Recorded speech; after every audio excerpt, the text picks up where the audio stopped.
पिछले एपिसोड के अंदर हमने देखा ऐश और उसके दोस्त उस केव के अंदर जाते हैं और वहां जाके यार वो उस ऑर्ब को पकड़ने के बाद ऐश को आर्कनाइन की सारी स्टोरी दिखती है और अब फाइनली उनको सारी स्टोरी पता चल जाती है आर्कनाइन की। लेकिन तभी अचानक से यार वो पूरी केव टूटने लगती है और वो सब लोग जल्दी से केव से बाहर निकल आते हैं। लेकिन यार मिस्टी जो कि वहीं पर फंसी हुई थी वो अभी तक उनको नहीं दिख रही थी। उन लोगों ने सोचा था कि शायद मिस्टी बाहर ही होगी, बट यार मिस्टी वहां नहीं थी। तो अब सबको टेंशन हो रही होती है कि मिस्टी का क्या हुआ, क्या मिस्टी अंदर केव के अंदर ही थी, लेकिन अब तो वो टूट चुकी है, तो मिस्टी का क्या हुआ अब आगे। अब यार ऐसे ही वो लोग टेंशन में थे कि तभी अचानक से मिस्टी की आवाज़ आती है और ऐश और सब पीछे देखते हैं तो मिस्टी यार आर्कनाइन के ऊपर बैठी हुई थी और मिस्टी कहती है कि मैं ठीक हूँ, मुझे आर्कनाइन ने बचा लिया था। और ये देख के यार फाइनली ऐश, ब्रॉक और सरीना सबको रिलीफ मिलता है और सब एकदम खुश हो जाते हैं कि मिस्टी सेफ है। और यार वो सब लोग उस आर्कनाइन को थैंक यू बोलते हैं मदद करने के लिए और वो आर्कनाइन वहाँ से चला जाता है।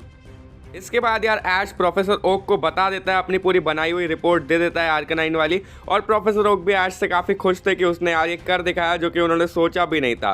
प्रोफेसर ओक कहते हैं कि अभी फ़िलहाल मेरे पास काफ़ी तुमने काम कर दिया है, जो कि मेरे पास ये दोनों रिपोर्ट दी है, मिमिक्यू वाली और आर्कनाइन वाली। तो मुझे लगता है कि अभी तुम अपना काम कर सकते हो आराम से। जो तुम्हारे अल्टीमेट बैटल हैं उनको तुम आराम से ख़त्म करो, हम लोग बाकी की मिस्ट्री बाद में देखेंगे। ऐश कहता है कि ठीक है, वैसे भी मेरे को अब बैटल करने का बहुत ज़्यादा मन कर ही रहा था।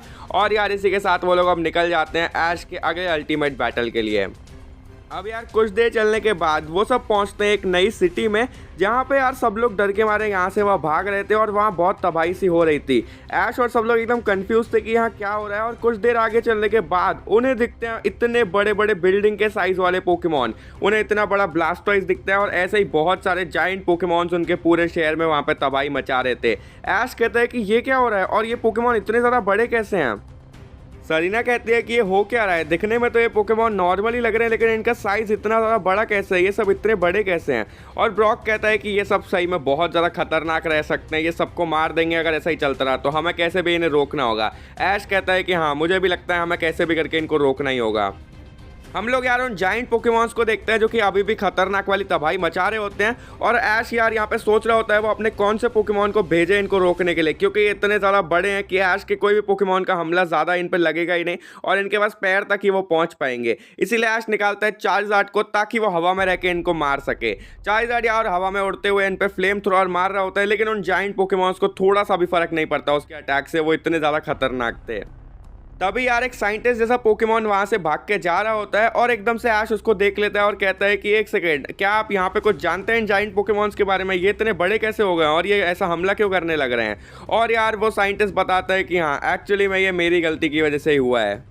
ऐश एकदम चौंक जाता है और कहता है कि तुम्हारी गलती, मतलब तुमने क्या किया इनको इतना बड़ा करने में। और यार वो साइंटिस्ट बताता है कि मैं एक्चुअली में एक पोशन बना रहा था पोकेमॉन्स के लिए, जो कि उनको थोड़ा और भी ज़्यादा पावरफुल बना देगा और उनको एकदम हेल्दी कर देगा। मैं ऐसा पोशन बना ही रहा था, लेकिन आखिरी में जो मुझसे बना वो बिल्कुल भी सही नहीं बन पाया और वो कुछ ख़राब ही पोशन बन गया। लेकिन फिर भी मुझे इतना ज़्यादा लालच था पैसे का कि मैंने वैसा का वैसा पोशन ही बेच दिया पोकेमार्ट में। और फिर जितने भी ट्रेनर्स ने वो पोशन यूज़ किया खरीदने के बाद अपने पोकेमॉन्स पे, उनके पोकेमॉन्स के साथ कुछ ऐसा हो गया, वो इतने ज़्यादा बड़े हो गए।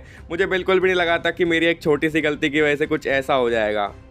ऐश यार उस बंदे पे बहुत गुस्सा करने लग जाता है कि तुम ऐसा कैसे कर सकते हो, सही में तुम इतने लालची कैसे हो सकते हो, अगर तुम्हें पता था कि वो सही नहीं बना तो तुम्हें बिल्कुल भी उसे नहीं बेचना चाहिए था।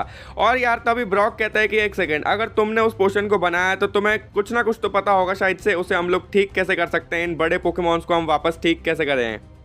वो आदमी बताता है कि हाँ, मैंने इसको एक्चुअली ऐसे ही बनाया था कि इसका जो असर है वो एक बार पोकेबॉल में जाने के बाद वापस से नॉर्मल हो जाएगा। यानी कि एक बार अगर इनको पोकेबॉल में पकड़ लिया जाए और ये फिर वापस पोकेबॉल से निकले तो उसके बाद ये नॉर्मल ही निकलेंगे अपने नॉर्मल वाले साइज़ में। तो तुम्हें कैसे भी करके इनको बस एक बार हरा के पोकेबॉल में पकड़ना होगा। ऐश कहता है पर प्रॉब्लम यही है कि ये इतने ज़्यादा बड़े हैं कि हमारे पोकेमॉन के हमले इनको कुछ कर ही नहीं पा रहे। हम लोग यहाँ चार्जर्ड को देखते हैं जो कि ओवरहीट मारे जा रहा होता है उस जाइंट पिकाचू पे, लेकिन यार उस पिकाचू को ज़रा सा भी फर्क नहीं पड़ रहा होता, वो इतना ज़्यादा बड़ा था। ब्रॉक कहता है कि अगर ये सिर्फ एक होता तो हम लोग इनको हरा भी देते, लेकिन ये बहुत सारे हैं तो कोई चांस नहीं है कि हम लोग इनसे बैटल करके जीत जाएं। कोई और तरीका नहीं है क्या। और वो साइंटिस्ट कहता है कि हाँ, एक दूसरा तरीका भी है। मैं इसका एक्चुअली एक दूसरा पोशन बना रहा हूँ जो कि इनको नॉर्मल करने के काम आएगा, और मैं वही बना रहा था, लेकिन उसमें अभी ज़रा 1 घंटा और लगेगा। ऐश कहता है कि अगर ऐसी बात है तो मेरे पास एक प्लान है, तुम जाओ 1 घंटे में अपने उस पोशन को बना के लेके आओ, तब तक हम लोग इनको 1 घंटे तक संभाल लेंगे। ब्रॉक कहता है कि ऐश तुम क्या बोल रहे हो, हम लोग कैसे रोकेंगे इनको 1 घंटे तक। ऐश कहता है कि मेरे पास एक प्लान है, तुम रुको तो सही। और वो बंदा वहां से जा रहा होता है, तभी ऐश कहता है कि 1 सेकंड रुको, वो पोकेमॉन्स को जिस पोशन ने बड़ा कर दिया था उसका तुम्हारे पास एक बॉटल अभी भी है। और वो बंदा कहता है कि हाँ मेरे पास है, और यार ऐश उससे वो ले लेता है। सरीना कहती है कि तुम क्या करने वाले हो ऐश, मुझे कुछ समझ नहीं आ रहा। और तभी ऐश कहता है कि चार्जर्ड तुम रेडी हो, बस कैसे भी करके इस पोशन को अपने ऊपर हावी मत होने देना।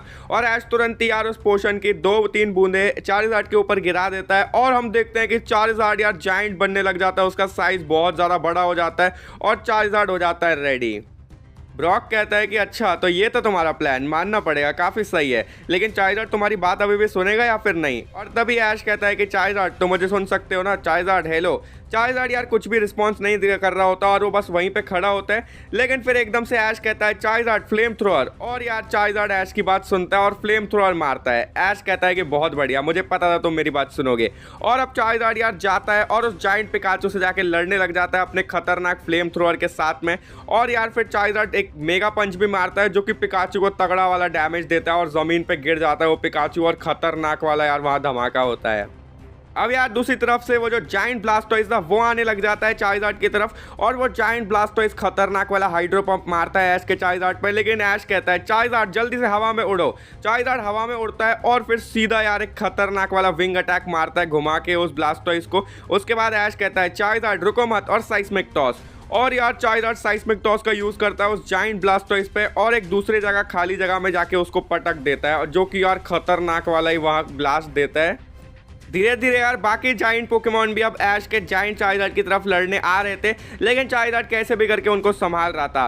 फाइनली 1 घंटे तक यार ऐश यार उनको संभालने में कामयाब हो जाता है, और वो साइंटिस्ट आता है अपना पोशन लेके और कहता है कि ये रेडी हो चुका है, बस तुम्हें इनकी 2-3 बूंद इनके सर पे गिरानी है और ये सब अपने नॉर्मल साइज में वापस आ जाएंगे। ऐश कहता है कि चलो चार्जर्ड एक लास्ट काम बचा हुआ है, और ऐश चार्जर्ड की पीठ पर चढ़ जाता है और चार्जर्ड सारे जाइंट पोकेमॉन के ऊपर से ऐश को ले जाने लगता है, और ऐश उन सब के ऊपर वो पोशन की 2-3 बूंदें गिराता हुआ जाता है। और यार फाइनली जितने भी सारे जाइंट पोकेमॉन्स हैं वो सब अपने होश में आते हैं और सबके सब एकदम नॉर्मल साइज में आ जाते हैं, और उन सब के ट्रेनर वापस से उनको अपनी पोकेबॉल के अंदर पकड़ लेते हैं। और इसी के साथ यार ऐश और उसका पूरा ग्रुप सभी लोग बहुत खुश थे कि वो यहाँ पे हेल्प कर पाए, और इसी के साथ ये एपिसोड यहाँ पे हो जाता है एंड। नेक्स्ट एपिसोड भी काफ़ी इंटरेस्टिंग होगा, तो लाइक कर दो 1000 लाइक यार, अगर पसंद आया तो 1000 लाइक ज़रूर कंप्लीट करना अगर ये एपिसोड अच्छा लगा हो तो। और सब्सक्राइब नहीं किया सब्सक्राइब करो, बेल आइकन दबा देना जिससे नया एपिसोड जैसे आए तुमको नोटिफिकेशन भी ज़रूर मिल जाए। एंड स्क्रीन से तुम लोग चेकआउट कर सकते हो दूसरा कोई एपिसोड जो तुमने मिस कर दिया हो। बाकी हम मिलूंगा ऐसी किसी और नए वीडियो के साथ, तब तक के लिए गुड बाय।